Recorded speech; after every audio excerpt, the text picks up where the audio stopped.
एक ऐसा राजवंश जो अपनी आन बान शान कुल गौरव वचनबद्धता और रक्त की पवित्रता के लिए राजस्थान में ही नहीं अपितु संसार भर में विख्यात है, जिसके राज चिन्ह में अंकित है, जो दृढ़ राखे धर्म की तिही राखे करतार, अर्थात जो अपने धर्म पे अटल है उसकी ईश्वर ही रक्षा करता है। हाँ साथियों, मैं बात कर रहा हूँ मेवाड़ के गुहिल वंश की। मैं संजय नाथ, व्याख्याता इतिहास। आज 22 मई 2021 को लंबे समय से विद्यार्थियों की मांग थी कि सोशल प्लेटफॉर्म यूट्यूब पर मैं वीडियो लेक्चर लेके आऊं, तो आज उन विद्यार्थियों की मांग को देखते हुए मैं आज सोशल प्लेटफॉर्म पर राजस्थान के इतिहास की सीरीज लेके आया हूं।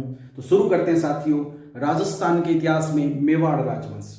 तो सबसे पहले मेवाड़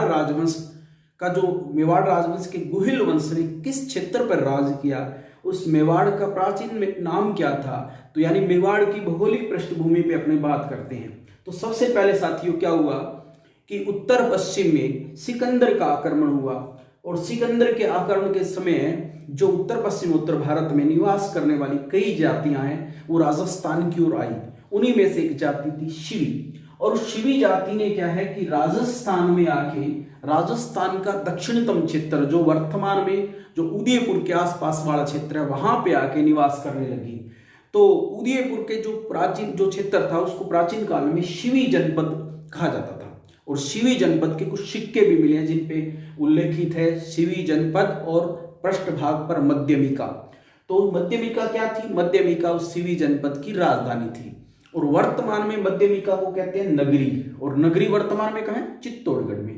तो ये हो गया शिवी जनपद मेवाड़ का प्राचीनतम नाम। उसके बाद में कहते हैं कि यहां पर एक जाति निवास करती थी, मेर जाति। और मेर जाति क्या है कि मल्लेच्छों से उनका हमेशा संघर्ष चलता रहा। इस क्षेत्र को मल्लेच्छों से उन्होंने इस क्षेत्र की रक्षा की। मल्लेच्छों को मेद भी कहा जाता है, और इस कारण इस क्षेत्र का नाम पड़ गया साथियों मेदपाट, और बाद में प्रागवाट भी से कहा जाने लगा। और मेदपाट से इसका नाम क्या हुआ? मेवाड़।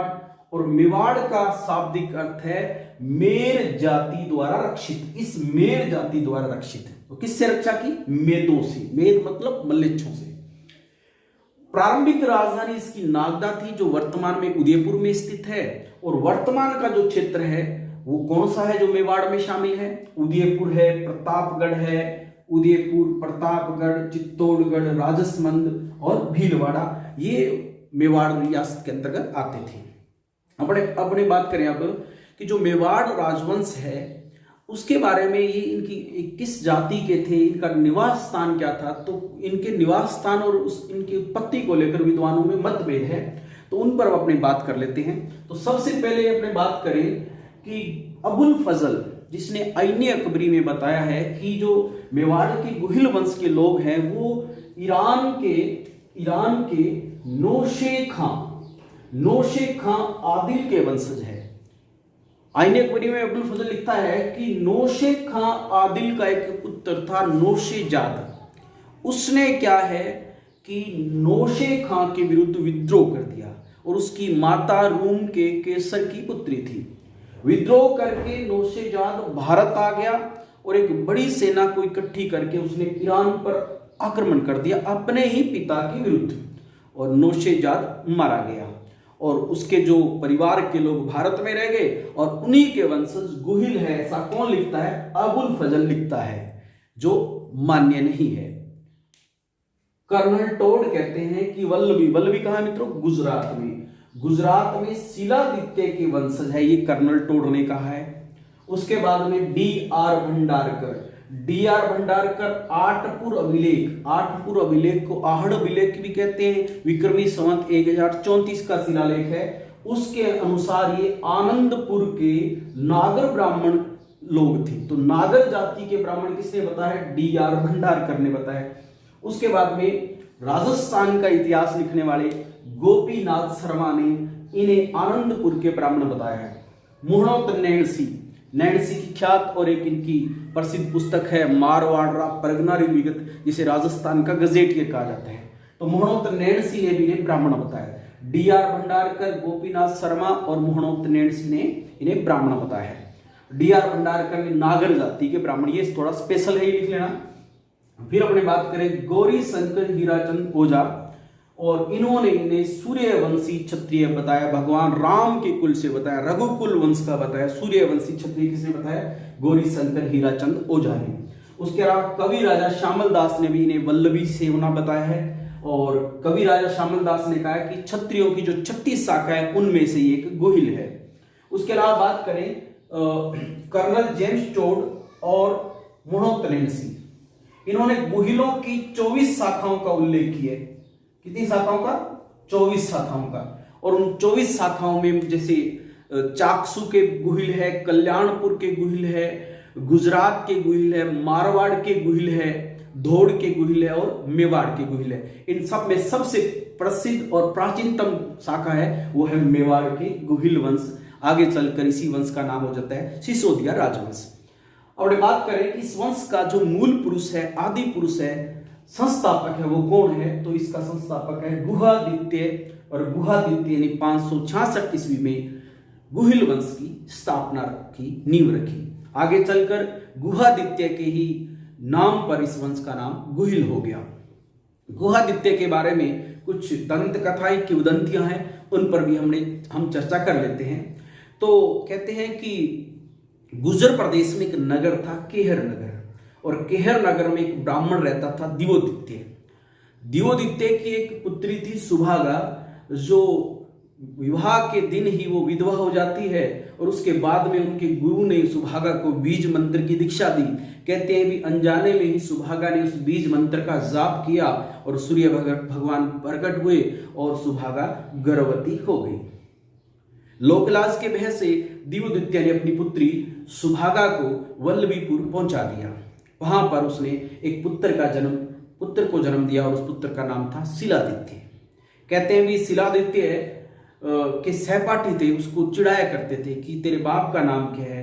तो शिलादित्य के पास कोई जवाब नहीं होता। तो एक दिन शिलादित्य अपनी माता यानी सुभागा देवी के पास आके कहता है कि मुझे अपने पिता का नाम बताओ, नहीं तो मैं आपकी हत्या कर दूंगा। उसी समय भगवान प्रकट होते हैं और शिलादित्य को एक पत्थर देते हैं, एक शिला देते हैं, और कहते हैं कि जब भी इसको तू हाथ में लेकर उच्चारण करेगा मंत्र का, तो उस समय सामने वाले की शक्ति बिल्कुल शून्य हो जाएगी और तुझे कोई नहीं हरा पाएगा। तो कहते हैं कि उस मंत्र के, उस शिला के आधार पर शिलादित्य ने वल्लभीपुर के राजा को हराकर वल्लभीपुर में अधिकार कर लिया। कुछ समय बाद में क्या होता है, वल्लभीपुर पर मल्लेच्छों का आक्रमण हो जाता है। मल्लेच्छ मतलब अरबों का आक्रमण होता है। वल्लभीपुर तहस नहस हो जाता है, नष्ट हो जाता है और शिलादित्य मारा जाता है। शिलादित्य की रानियां उसके साथ में सती हो गई। एक रानी थी पुष्पावती, जो अपने परमार राजा की जो गांव है, परमार राजा की जो क्षेत्र है आबू, वहां पर अंबा भवानी के दर्शनार्थ गई हुई थी। लौटते हुए मार्ग में उसे सूचना मिलती है कि शिलादित्य मारा गया है, वल्लभी नष्ट हो गया है। तो पुष्पावती ने सती होना चाहा। सहगर्भा थी और उसकी सहेलियों ने उसे सती होने से रोक लिया, कहा कि सहगर्भा स्त्री सती नहीं हो सकती। और बाद में एक मलिया नामक गुफा में उसने एक पुत्र को जन्म दिया। कमलावती नामक ब्राह्मणी को, वीरनगर पास में एक गांव था वीरनगर की कमलावती नामक ब्राह्मणी को उस पुत्र को सौंपकर पुष्पावती सती हो गई। उसके बाद में कमलावती ने उस पुत्र का लालन पालन किया और वीरनगर के पास ही एक इडर राज्य था। इडर राज्य में भीलों के साथ में रहते हुए वो बालक का लालन पालन हुआ। और एक दिन भीलों ने क्या हुआ, खेल ही खेल में अपने में से किसी को राजा बनाना था। तो उन्होंने कहा कि हम इस बालक यानी गुफा में पैदा होने वाले गुहादित्य को राजा बना दिया। और एक भील बालक ने अपनी अंगुली को काटकर उसका राज तिलक कर दिया। कहते हैं कि इस वृतांत को भीलों के राजा मांडलिक ने सुना तो अति प्रसन्न हुआ और उसने अपना राज्य गुहादित्य को सौंप कर संन्यास ले लिया। इसी गुहादित्य ने मेवाड़ राजवंश की नींव 566 ईस्वी में रखी और ये गुहिल वंश का आदि पुरुष और मूल पुरुष कहलाया। साथियों, आज के लिए इतना ही। धन्यवाद।